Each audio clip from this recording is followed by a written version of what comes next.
ইসলাম ধর্ম পৃথিবীতে ১০,০০০ ধর্ম আছে। প্রত্যেকটা ধর্মাবলম্বী নিজেদেরকে সত্য ধর্ম বলে মনে করে। ওকে। হুম, এখন ইসলাম ধর্ম অন্য ধর্মের লোকদের সঙ্গে যুদ্ধ করবার ঘোষণা দিচ্ছে। তাদেরকে মেরে অ্যা যদি ইসলামে না আসলিম তাসলাম। ইসলাম গ্রহণ করো, শান্তিতে থাকবে। যদি ইসলাম গ্রহণ না করো তাহলে তোমাদের দেশে তোমরা জিম্মি হয়ে থাকো। আমরা ক্ষমতায় থাকব। এই ২ টো অপশন কিন্তু দেয়। ইসলামের শাশ্বত বিধান আব্দুল্লাহ মাসুদ ভাই আছেন। ভুল বললে আপনি আমাকে বলে দিবেন। এক্ষেত্রে কোনো মতপার্থক্যও নেই। ইসলামের শাশ্বত বিধান হচ্ছে অমুসলিমদের কাছে গিয়ে তারা বলবে, "আসলিম তাসলাম।" তোমরা ইসলাম গ্রহণ করো, ১ম দাওয়াত। শান্তিতে থাকবে, তোমরা আমাদের ভাই, ভাই হয়ে যাবে। আর যদি ইসলাম গ্রহণ না করো, জোরপূর্বক তো ইসলাম গ্রহণ করানো যায় না। ঠিক আছে, তোমরা তোমাদের দেশে জিম্মি হয়ে থাকবে। কর দিয়ে থাকবে, আমরা ক্ষমতায় থাকব।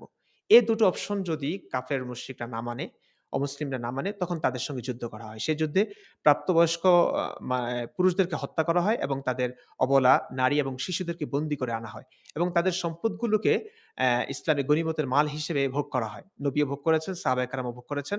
এভাবেই ইসলাম প্রতিষ্ঠিত হয়েছে এবং ইসলাম সম্পদশালী হয়েছে। এখন কথা হচ্ছে আম ইসলাম যে অন্য ধর্মাবলম্বীদের সঙ্গে যুদ্ধ করছে, কোন দৃষ্টিকোণ থেকে করছে? কারণ ইসলাম মনে করছে ইসলামের ইসলাম ধর্মটা চূড়ান্ত সত্য। অন্য ধর্মগুলো মিথ্যা। তো এতগুলো ধর্মের মধ্যে আমরা কিন্তু কেউ যেখানে আমরা ইসলাম ধর্মের কিছুই জানি না। ইসলাম কয়জন মানুষ সূরা ফাতিহার অর্থ বলতে পারবে? জানে না। কয়জন মানুষ বলতে পারবে সূরা তাহরিম কেন নাজিল হয়েছে? কয়জন মানুষ বলতে পারবে সূরা তালাক নামে একটা সূরা আছে এবং সূরাটা কেন নাজিল করেছে? জানে না মানুষ। না জেনেই ইসলামটাকে মানছে, বিশ্বাস করছে। আচ্ছা বিশ্বাস করতেই পারেন।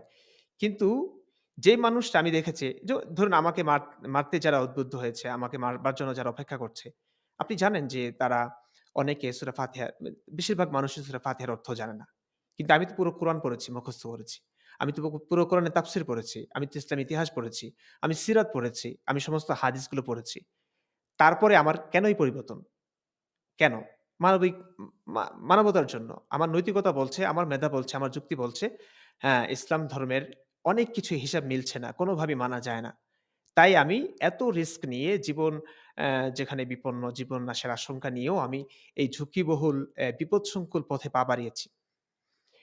তো এখন কথা হচ্ছে ইসলাম ধর্ম যে অন্য ধর্মাবলম্বীর সঙ্গে যুদ্ধের ঘোষণা দিচ্ছে, নিশ্চয়ই অন্য ধর্মগুলো মিথ্যা, ইসলাম ধর্ম সত্য। এটা ভেবেই তো।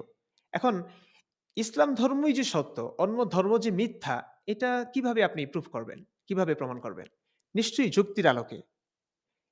এখন আমি আলেমদের কাছে ভাই গিয়েছি অনেক আলেমের কাছে। সবাই বলছে ইসলাম যুক্তির আলোকে বোঝা যাবে না। যদি ইসলামই যুক্তির আলোকে না বোঝা যায়, ইসলামকে সত্য প্রমাণ না করা যায় যুক্তির আলোকে, তাহলে তো প্রত্যেকটা